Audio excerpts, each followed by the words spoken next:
Ladies and gentlemen, welcome back to the Masonic Audiobook Library. We are thrilled to have you join us once again, as we continue our captivating journey through the esoteric knowledge contained within the secret teachings of all ages. Today, we delve into the intriguing part 2 of this enlightening series. If you're just joining us or need a refresher, we highly recommend visiting our playlist to start from the beginning of this fascinating lecture. Get ready to unlock the secrets that lie within as we embark on this transformative exploration together. Enjoy. The 6 skyborn sages came into manifestation as centers of light bound together or synthesized by the 7th and chief of their order, the feathered snake. See the Popol Vuh. The title of winged or plumed snake was applied to Quetzalcoatl, or Kukulkan, the Central American initiate. The center of the Atlantean wisdom religion was presumably a great pyramidal temple standing on the brow of a plateau rising in the midst of the City of the Golden Gates. From here the initiate priests of the sacred feather went forth, carrying the keys of universal wisdom to the uttermost parts of the earth. The mythologies of many nations contain accounts of gods who came out of the sea. Certain shamans among the American Indians tell of holy men dressed in birds' feathers and wampum who rose out of the blue waters and instructed them in the arts and crafts. Among the legends of the Chaldeans is that of Oans, a partly amphibious creature who came out of the sea and taught the savage peoples along the shore to read and write, till the soil, cultivate herbs for healing, study the stars, establish rational forms of government, and become conversant with the sacred mysteries. Among the Mayas, Quetzalcoatl, the savior god, whom some Christian scholars believe to have been St. Thomas, issued from the waters, and, after instructing the people in the essentials of civilization, rode out to sea on a magic raft of serpents to escape the wrath of the fierce god of the fiery mirror, Tezcatlipoca.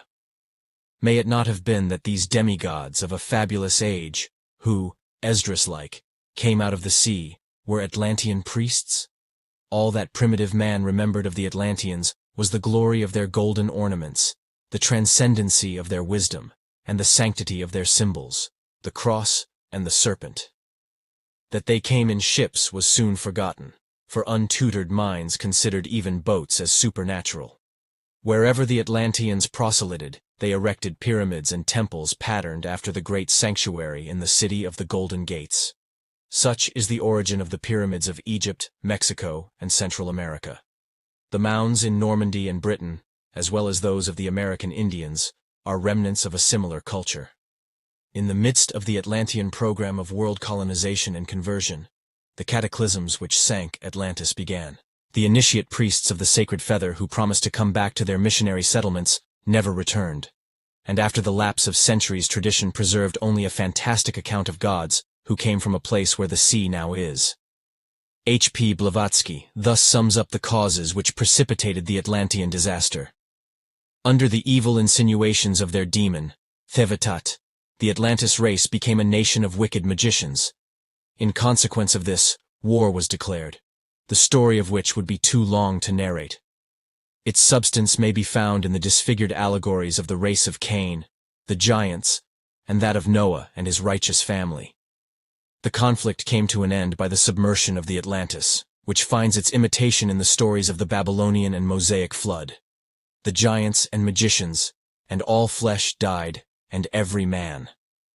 All except Xisuthros and Noah, who are substantially identical with the great father of the Thlinkithians in the Popol Vuh, or the sacred book of the Guatemalians, which also tells of his escaping in a large boat, like the Hindu Noah, Vaiswasvata.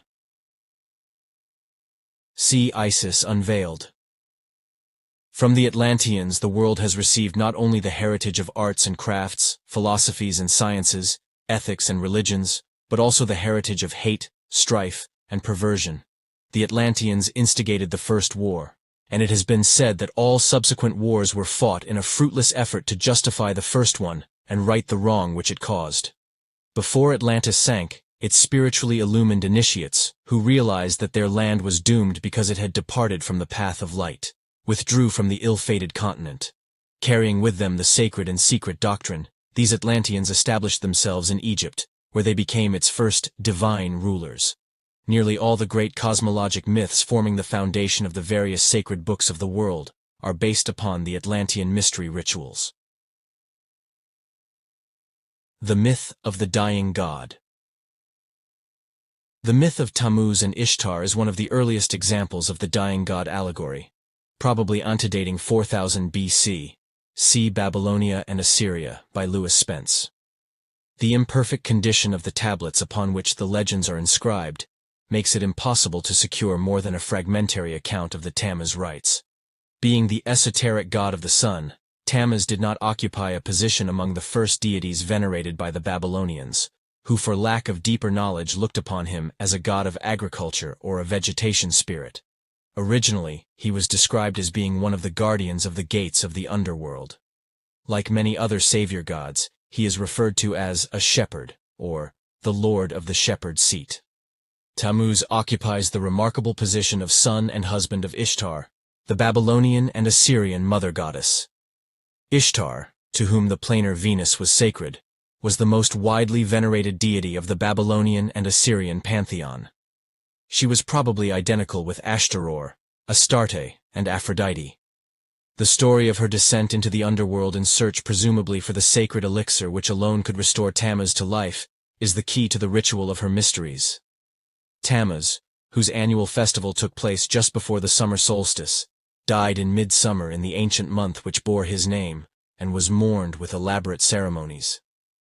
The manner of his death is unknown, but some of the accusations made against Ishtar by Izdubar, Nimrod, would indicate that she, indirectly at least, had contributed to his demise. The resurrection of Tammuz was the occasion of great rejoicing, at which time he was hailed as a redeemer of his people. With outspread wings, Ishtar, the daughter of Sin, the moon, sweeps downward to the gates of death. The house of darkness, the dwelling of the god Irkalla, is described as the place of no return. It is without light. The nourishment of those who dwell therein is dust, and their food is mud. Over the bolts on the door of the house of Irkalla is scattered dust, and the keepers of the house are covered with feathers like birds. Ishtar demands that the keepers open the gates, declaring that if they do not, she will shatter the doorposts and strike the hinges and raise up dead devourers of the living. The guardians of the gates beg her to be patient while they go to the Queen of Hades, from whom they secure permission to admit Ishtar, but only in the same manner as all others came to this dreary house. Ishtar thereupon descends through the 7 gates which lead downward into the depths of the underworld. At the first gate the great crown is removed from her head, at the second gate the earrings from her ears, at the third gate the necklace from her neck, at the fourth gate the ornaments from her breast, at the fifth gate the girdle from her waist, at the sixth gate the bracelets from her hands and feet, and at the 7th gate the covering cloak of her body. Ishtar remonstrates as each successive article of apparel is taken from her, for the guardian tells her that this is the experience of all who enter the somber domain of death. Enraged upon beholding Ishtar, the mistress of Hades inflicts upon her all manner of disease and imprisons her in the underworld. As Ishtar represents the spirit of fertility, her loss prevents the ripening of the crops and the maturing of all life upon the earth. In this respect, the story parallels the legend of Persephone. The gods, realizing that the loss of Ishtar is disorganizing all nature, send a messenger to the underworld and demand her release. The mistress of Hades is forced to comply, and the water of life is poured over Ishtar. Thus cured of the infirmities inflicted on her, she retraces her way upward through the 7 gates, at each of which she is reinvested with the article of apparel which the guardians had removed. See the Chaldean account of Genesis. No record exists that Ishtar secured the water of life which would have wrought the resurrection of Tammuz. The myth of Ishtar symbolizes the descent of the human spirit through the 7 worlds, or spheres of the sacred planets, until finally, deprived of its spiritual adornments, it incarnates in the physical body, Hades, where the mistress of that body heaps every form of sorrow and misery upon the imprisoned consciousness. The waters of life, the secret doctrine, cure the diseases of ignorance, and the spirit, ascending again to its divine source, regains its God-given adornments as it passes upward through the rings of the planets. Another mystery ritual among the Babylonians and Assyrians was that of Merodach and the dragon.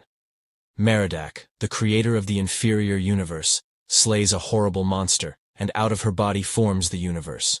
Here is the probable source of the so-called Christian allegory of St. George and the dragon.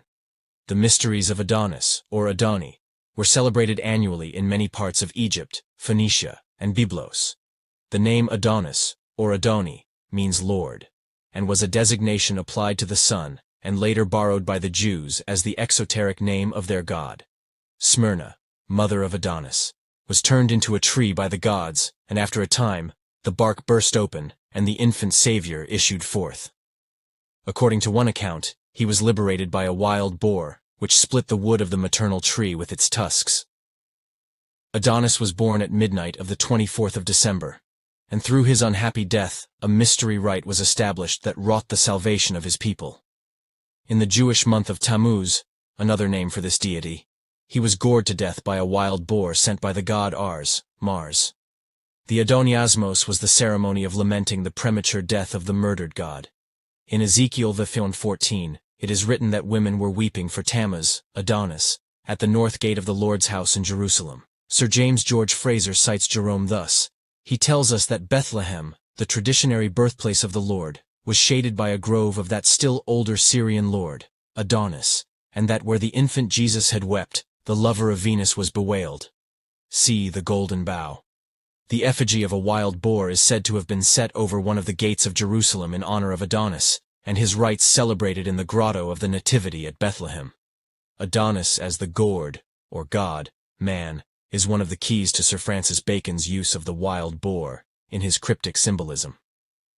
Adonis was originally an androgynous deity who represented the solar power which in the winter was destroyed by the evil principle of cold, the boar. After 3 days, months in the tomb, Adonis rose triumphant on the 25th day of March, amidst the acclamation of his priests and followers. He is risen. Adonis was born out of a myrrh tree. Myrrh, the symbol of death because of its connection with the process of embalming, was one of the gifts brought by the three magi to the manger of Jesus. In the mysteries of Adonis, the neophyte passed through the symbolic death of the god, and, raised by the priests, entered into the blessed state of redemption made possible by the sufferings of Adonis.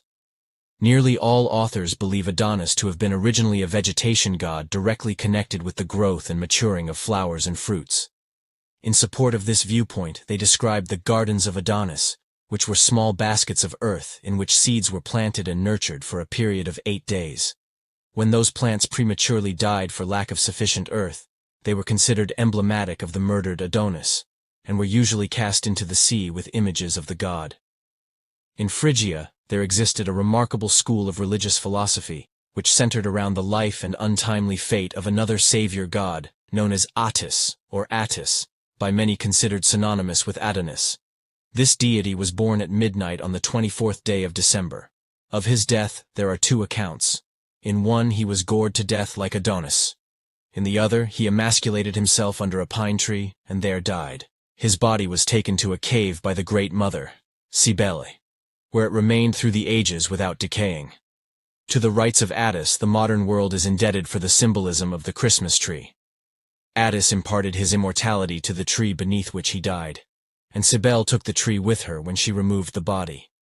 Attis remained 3 days in the tomb, rose upon a date corresponding with Easter morn, and by this resurrection overcame death for all who were initiated into his mysteries. In the mysteries of the Phrygians, says Julius Firmicus, which are called those of the Mother of the gods, every year a pine tree is cut down, and in the inseed of the tree the image of a youth is tied in. In the mysteries of Isis, the trunk of a pine tree is cut, the middle of the trunk is nicely hollowed out, the idol of Osiris made from those hollowed pieces is buried. In the mysteries of Proserpine, a tree cut is put together into the effigy and form of the Virgin, and when it has been carried within the city, it is mourned 40 nights, but the 40th night it is burned. See Sod, The Mysteries of Adoni. Remember to subscribe to Masonic Audiobook Library, click the like button and leave a comment. Our next video will continue on the Great God Pan. See you in the next video.